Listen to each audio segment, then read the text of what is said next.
The mirror of ages. Christmas was coming. One morning in mid December, Hogwarts woke to find itself covered in several feet of snow. The lake frozen solid, and the Weasley twins were punished for bewitching several snowballs so that they followed Quirrell's around.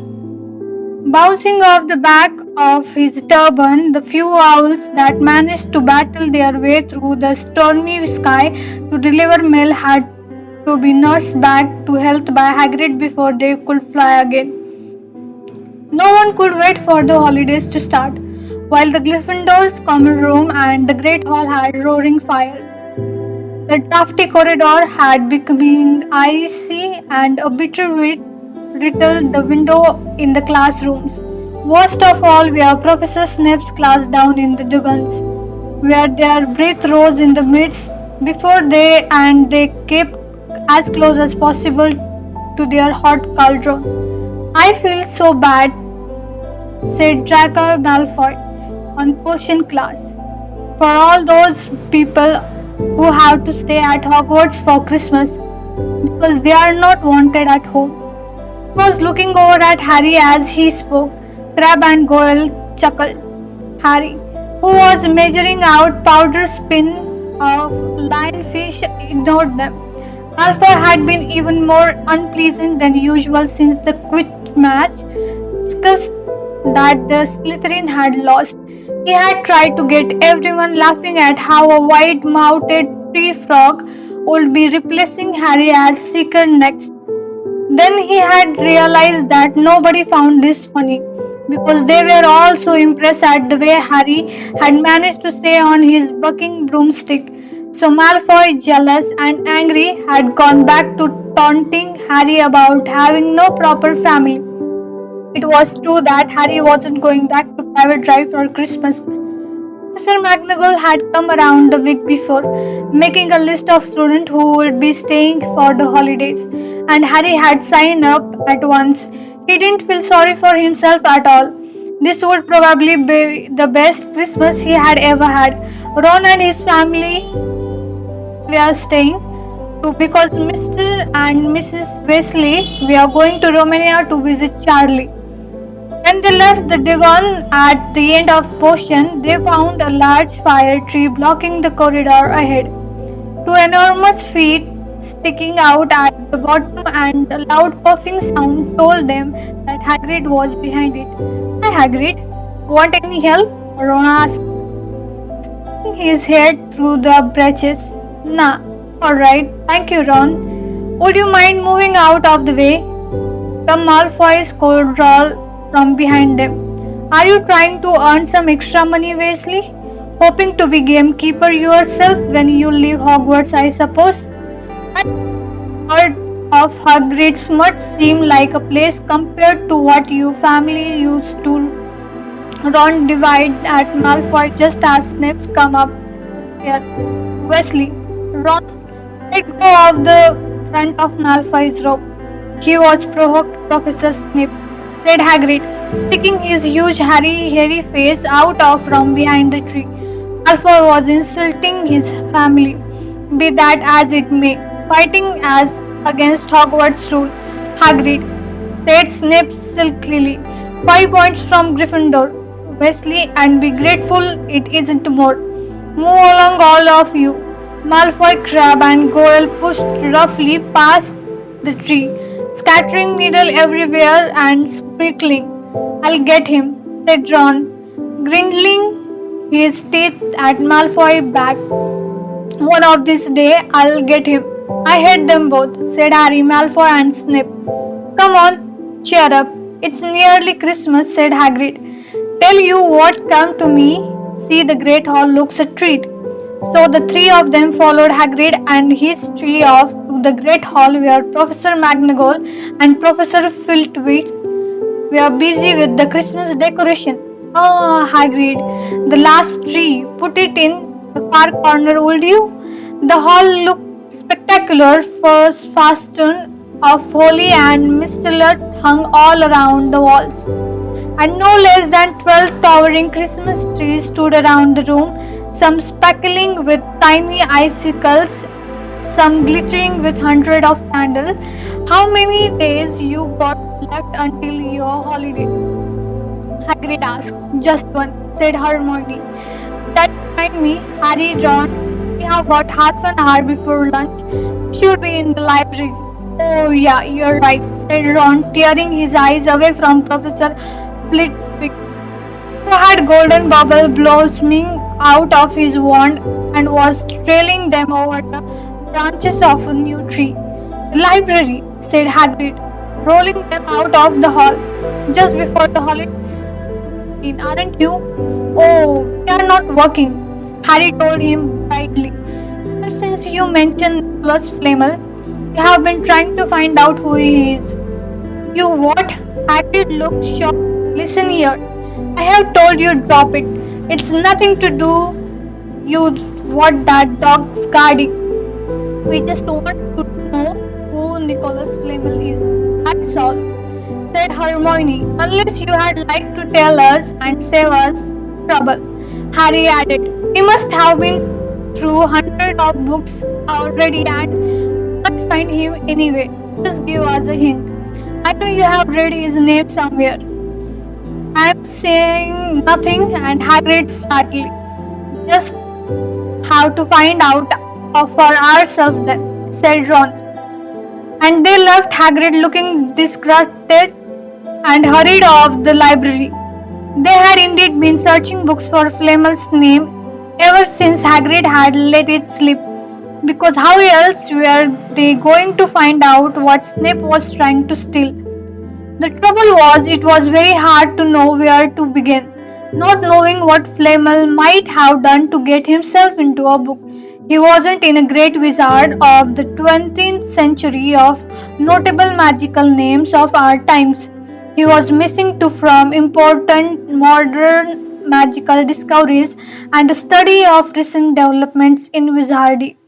And then, of course, there was the sheer size of the library, ten of thousands books, thousands of shelves, hundreds of narrow rows. Hermione took out a list of subjects and a title she had decided to search, while Ron strode off down a row of books and started pulling them off the shelves at random. Harry wandered over to the restricted section. He had been wondering for a while if Flamel wasn't somewhere in there. Unfortunately, you needed a specially signed note from one of the teachers to look in any of the restricted books, and he knew he had never get one. These were the books contained powerful dark magic never taught at Hogwarts and only read by older students studying advanced defense against the dark art. What are you looking for, boy? Nothing, said Harry. Madam Prince and librarian brand of a feather duster at him. You had better get out. Then go on out, wishing he had been a bit quicker at thinking up some story. Harry left the library. He, Ron, and Hermione had already agreed they had better not ask Madam Prince where they could find Flamel. They were sure she had been able to find them, but they couldn't risk Snape hearing what they were up to. Harry waited outside in the corridor to see if the other two had found anything, but he wasn't very hopeful. They had been looking for 2 weeks after but as they only had odd moments between lessons, it wasn't surprising they had found nothing. What they really needed was a nice long search without Madam Prince breathing down their neck. 5 minutes later, Ron and Hermione joined them. Shaking their heads, they went off to lunch. You will keep looking while I am away, won't you? Said Hermione, and send me an owl if you find anything. And you could ask your parents if they know who Flamel is, said Ron. I had be safe to ask them, very safe, as they are both dentists, said Hermione. Once the holiday had started, Ron and Harry were having too good a time to think much about Flamel. They had to the dormitory to themselves as the common room was far emptier than usual, so they were able to get the good armchair by the fire. They sat by the ice, eating anything they could spare on the toasting fork, bread, English muffin, marshmallow, and plotting ways of getting Malfoy expelled, which were fun to talk about even if they wouldn't work. Ron also started teaching Harry wizard chess. This was exactly like Muggle chess, except that the figures were alive, which made it a lot like directing troops in a battle. Ron's set was very old and battered. Like everything else he owned, it had once belonged to someone else in his family. In this case, his grandfather, however, what chessmen weren't a drawback at all. Ron knew them so well he never had trouble getting them to do what he wanted. Harry played with chessmen Seamus Finnegan had let him, and they didn't trust him at all. He wasn't a very good player yet, and they kept shouting different bites of advice at him, which was confusing. Don't send me there. Can't you see his knight? Send him. We can afford to lose him.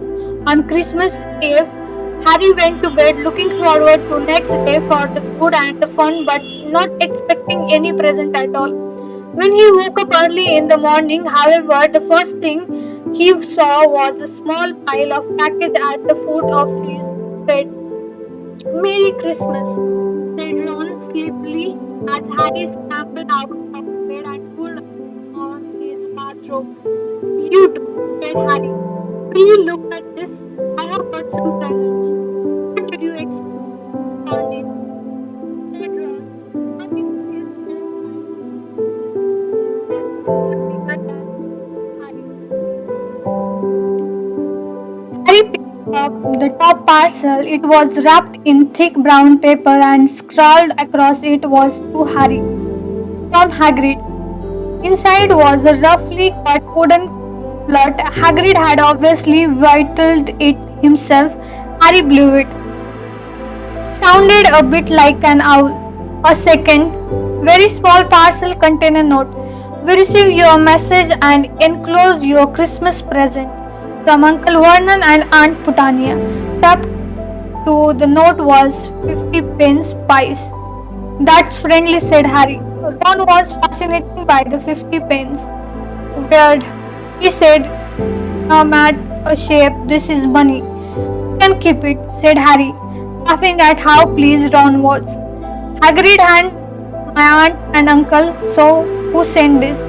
I think I know who that one's from, said Ron, turning a bit pink and pointing to a very lumpy parcel. My mom. I told her you didn't expect any present, and oh no, he groaned. She made you a Weasley sweater. Harry had torn open the parcel to find a thick hand-knitted sweater in emerald green and a large box of homemade fur. Every year she makes us a sweater, said Ron, unwrapping his own, and mine's always maroon. That's really nice of her, said Harry, trying the fudge, which was very tasty. His next presents also contained candy, a large box of chocolate frogs from Hermione. This only left one parcel. Harry picked it up and felt it. It was very light. He unwrapped it. Something fluid and silvery grey went slithering to the floor where it lay in gleaming fold. Ron gasped. I have heard of this, he said in a hushed voice. Box of every flavored beans he had gotten from Hermione. If that's what I think it is, they are really rare and really valuable. What is it? Harry picked it, shining silver cloth off the floor. It was strange to the touch, like water woven into material. It's an invisibility clock, said Ron. I look off away off his face. I'm sure it is. Try it on. Harry threw a clock on its shoulder and Ron gave a yell. It is. Look down. Harry looked down at his feet, but they were gone. He dashed to the mirror. Sure enough, his reflection looked back at him, just his head suspended in midair.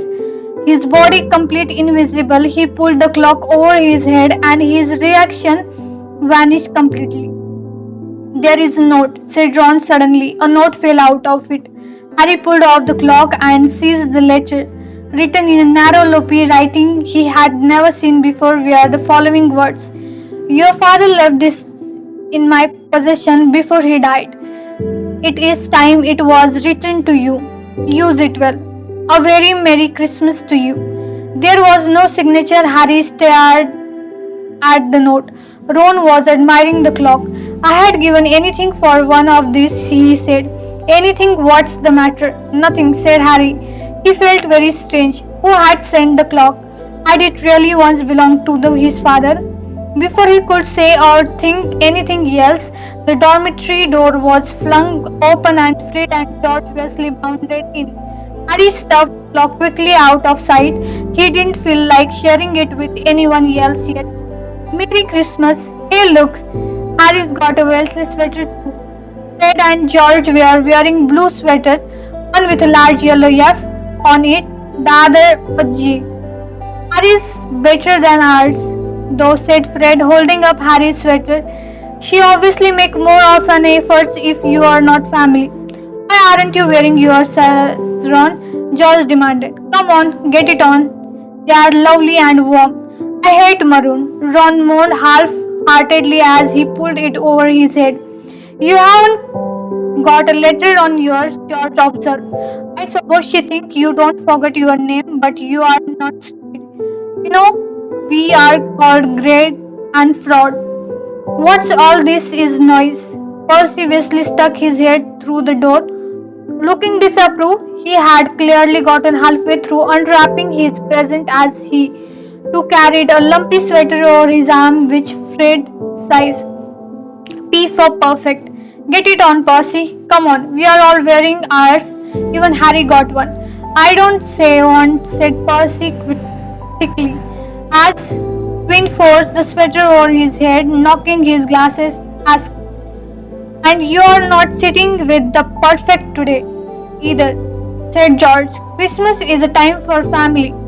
They frog marched Percy from the room, his arm pinned to his side by his sweater. Harry had never in all his life had such a Christmas dinner. 100 fat roast turkeys, mountain of roast and boiled potatoes, platters of chipolls, tons of buttered peas, silver boat of thick, rich gravy and cranberry sauce, and stack of wizard crackers over few feet long table. This fantastic party favor were nothing like the feeble muggle one the Dursleys usually brought, with their little plastic toys and their flimsy paper hat inside. Harry pulled a wizard cracker with Fred and it didn't just bang, it went off with a blast like a cannon and engulfed them all in a cloud of blue smoke, while from the inside exploded a rear admiral hat and several live white mice up at the high table. Dumbledore had swapped his point wizard's hat for a floral bonnet and was chuckling merely at a joke Professor Flitwick had just read him. Flaming Christmas pudding followed the turkey. A senior broke his teeth on a silver sickle embedded in his slice.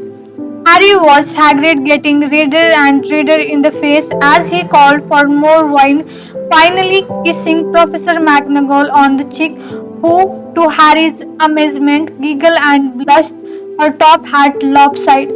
When Harry finally left the table, he was landed down with a stack of things out of the crackers, including the pack of non-explodable luminous balloons, grown your own words kits, and his own new wizard chess set. The white mice and disappeared, and Harry had a nasty feeling they were going to end up as Mr. Norris' Christmas dinner. Harry and Weasley spent a happy afternoon having a furious snowball fight on the ground. Cold, wet, and gasping for breath, they returned to the fire in the Gryffindor's common room, where Harry broke in his new chess set by losing spectacular to Ron. He suspected he wouldn't have lost so badly in Percy he didn't hadn't tried to help him so much. After a meal of turkey sandwich, crumbs, trifle, and Christmas cake, everyone felt too full and sleepy to do much before bed except sit and watch Percy chase Fred and George all over Gryffindor Tower because they had stolen his perfect bag. It had been Harry's best Christmas day ever. Yet something had been nagging at the back of his mind all day. Not until he climbed into the bed was he free to think about it. The invisibility clock and whoever had sent it, one full of turkey and cake, and with nothing mysterious to bother him, fell asleep almost as soon as he had drawn the curtain of his four-poster. Harry leaned over the side of his own bed and pulled the clock out from under it. His father's. This had been his father's. He let the material flow over his hand, smoother than silk, light as air. Use it well. The note had said he had to try it. Now he slipped out of the bed and wrapped the clock around himself. Looking down at the lake, he saw only moonlight and shadow. It was a very funny feeling. Use it well. Suddenly, Harry felt wide awake. The whole of Hogwarts was open to him in this clock. Excitement flooded through him as he stood there in dark and silence. He could go anywhere in this, anywhere, and Flitch could never know. Ron grunted his sleep. Should Harry wake him? Something held him back. His father's clock. He felt that this time, the first time, he wanted to use it alone. He crept out of the dormitory, down the stair, across the common room, and glimpsed through the portrait hole. Who's there? Squawked the fat lady. Harry said nothing. He walked quickly down the corridor. Where should he go? He stopped, his heart racing, and thought, and then it came to him. The restricted section in the library.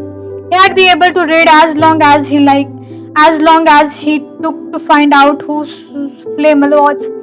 He set off drawing the invisibility clock tight around him as he walked. The library was pitch black and very eerie. Harry lighted a lamp to see his way along the road of a book.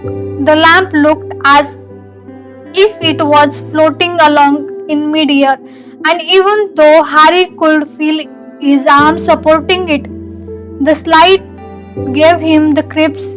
The restriction section was right at the back of the library. Stepping carefully over the rope that separated this book from the rest of the library, he held up his lamp to read the title. They didn't tell him such. Their peeling, faded, cold letters spelled words in language Harry couldn't understand. Some had no title at all. One book had a dark stain on it that looked horrible like blood. The hairs on the back of Harry's neck prickled. Maybe he was imagining it, maybe not, but he thought a faint whisper was coming from the books, as though they knew someone was there who shouldn't be. He had to start somewhere. Setting the lamp down carefully on the floor, he looked along the bottom shelf for an interesting looking book. A large black and silver volume caught his eye. He pulled it out with difficulty because it was very heavy, and balancing it on his knee, let it fall open. A piercing, blood-curdling shriek filled the silence. The book was screaming. Harry snapped it shut, but the shriek went on and on. One high, unbroken, split note. He stumbled backward and knocked over his lamp, which went out at once. Panicking, he heard footsteps coming down the corridor outside. Stuffing the shrieking book back on the shelf, he ran for it, past Flitch in the doorway. Flitch fell. Wild Eye looked straight through him, and Harry slipped under Flitch's outstretched arm and slipped off a corridor. The book's shrieks still ringing in his ear. He came to sudden halt in front of a tall suit of armor. He had been so busy getting away from the library he hadn't paid attention to where he was going. Perhaps because it was dark, he hadn't recognized where he was at all. There was a suit of armor near the cushions. He knew, but he must be 5 floors above there. You asked me to come directly to you, Professor. If anyone was wandering around at night and somebody been in the library's session, Harry felt the blood drain out of his face. Wherever he was, Fletch must know a shortcut because his soft, grassy voice was getting nearer, and to his horror, it was Snape who replied, "The restricted session? Well, they can't be far. We'll catch them." Harry stood rooted to the spot as Fletch and Snape came around the corner ahead. They couldn't see him, of course, but it was a narrow corridor, and if they came much nearer, they could knock right into him. The clock didn't stop him from being solid. He backed away as quickly as could. A door stood ajar to his left. It was his only hope. He squeezed through it, holding his breath, trying not to move it, and to his relief, he managed to get inside the room without their noticing anything. They walked straight past, and Harry leaned against the wall, breathing deeply, listening to their footsteps dying away. That had been close, very close. It was a few seconds before he noticed anything about the room he had hidden in. It looked like an unused classroom. The dark shape of desk and chair were piled against the wall, and was upturned was paper basket, but propped against the wall facing him was something that didn't look as if it belonged there. Something that looked as if someone had just put it there to keep it out of the way. It was a magnificent mirror, as high as the ceiling, which an ornate gold frame. Standing on two claws feet, there was an inscription carved around the top. Iris tra ero or turquoise or voice. His panic fading now that there was no sound of Fletch and Snape. Harry moved nearer to the mirror, waiting to look at himself but see no reflection again. He stepped in front of it. He had to clap his hand to his mouth to stop himself from screaming. He whirled around. His heart was pounding far more furiously than when he looked book had screamed, for he had seen not only himself in the mirror but a whole crowd of people standing right behind him. But the room was empty. Breathing very fast, he turned slowly back to the mirror. There he was reflected in it, white and scarred looking, and there, reflect behind him, were at least 10 others. Harry looked over his shoulder, but still no one was there, or were there they all invisible? Was he in fact in a room full of invisible people, and this mirror was that it reflect them, invisible or not? He looked in the mirror again. A woman standing right behind his reflection was smiling at him and waving. He reached out a hand and felt the air behind him. If she was really there, he had touched her. Their reflection were so close together, but he felt only air. She had the other existed only in the mirror. She was a very pretty woman. She had a dark red hair, and her eyes are just like mine. Harry thought, edging a little closer to the glass. Bright green, exactly the same shape. But then he noticed that she was crying, smiling, but crying at the same time. Tall, thin, black-haired man standing next to her put his arm around her. He wore glasses, and his hair was very untidy. It stuck up at the back just as Harry's did. Harry was so close to the mirror now that his nose was nearly touching that of his reflection. "Mom," he whispered. "Dad." Just looked at him, smiling, and slowly Harry looked into the faces of the other people in the mirror and saw other pair of green eyes like his, other noses like his, even a little old man who looked as though he had Harry's noble knees. Harry was looking at his family for the first time in his life. The porter smiled and waved at Harry, and he stared hungrily back at them, his hand pressed flat again. The glass has thought he was hoping to fall right through it and reach them. He had a powerful kind of ache inside him, half joy, half terrible sadness. How long he stood there he didn't know. The reflection did not fade, and he looked and looked until a distant noise brought him back to his sense. He couldn't stay there. He had to find his way back to bed. He tore his eyes away from his mother's face, whispered, "I'll come back," and hurried from the room. "You could have woke me up," said Ron crossly. "You can come tonight. I'm going back. I want to show you the mirror. I had liked to see your mom and dad," Ron said eagerly. "And I want to see all your family, all the Wesleys.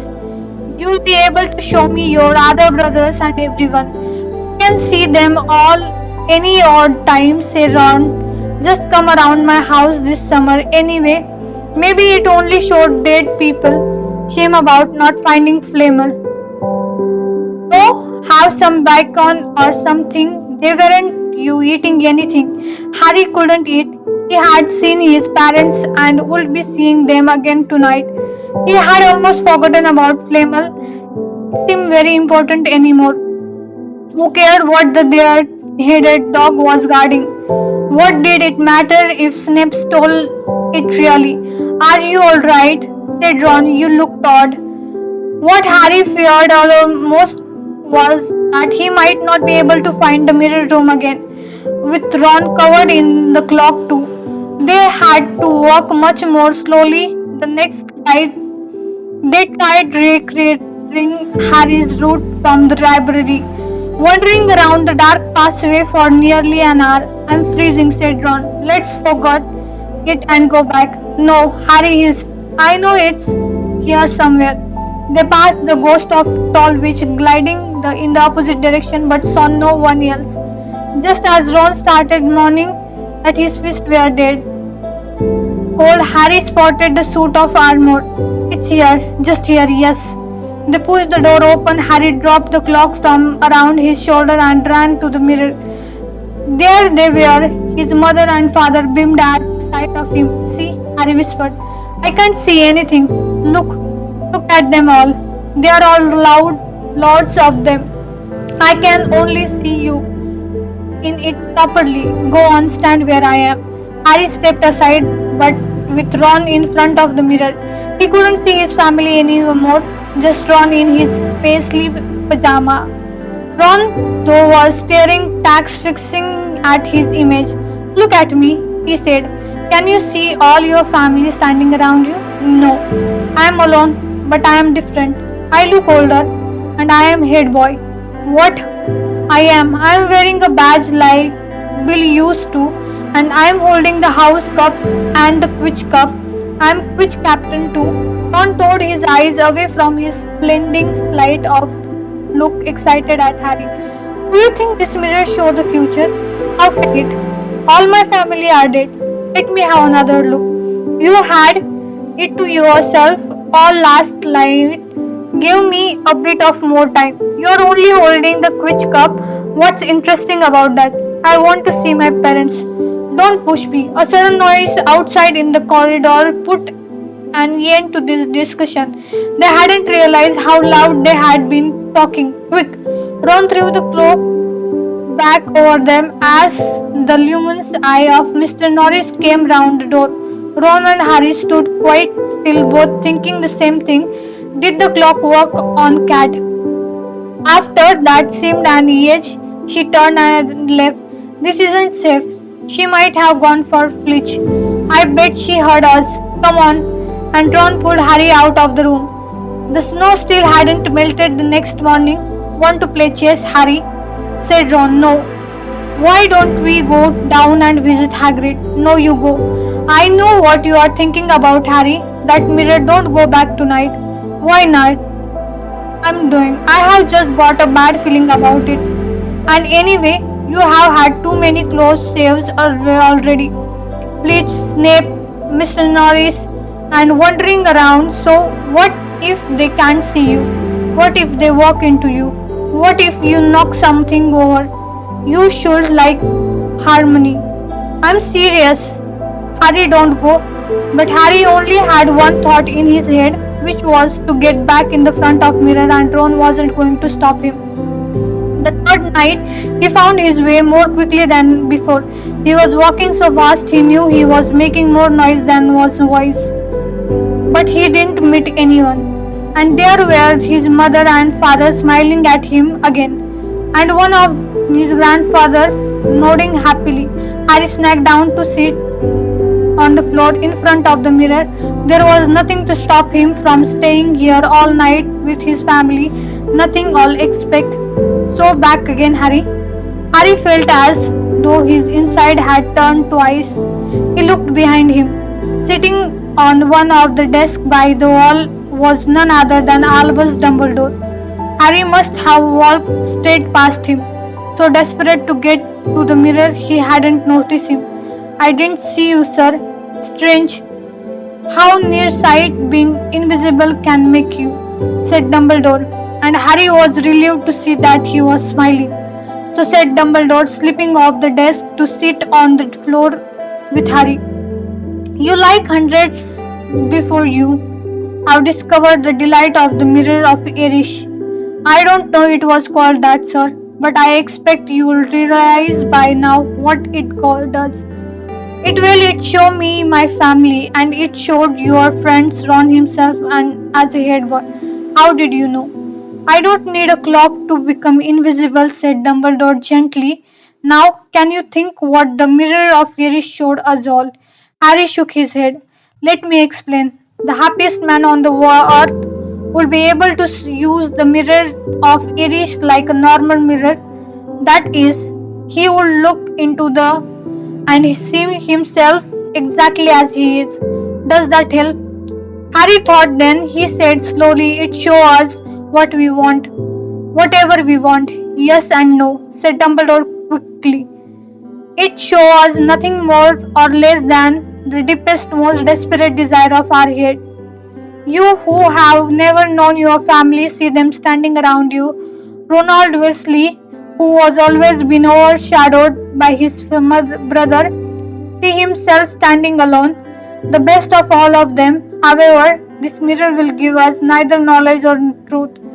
Men have wasted away before it, entranced by what they had seen, or being driven mad, not knowing if what he showed is real or if possible. The mirror will be moved to a new home tomorrow. Harry and I ask you not to go looking for it again. If you ever do run across it, you will now be prepared.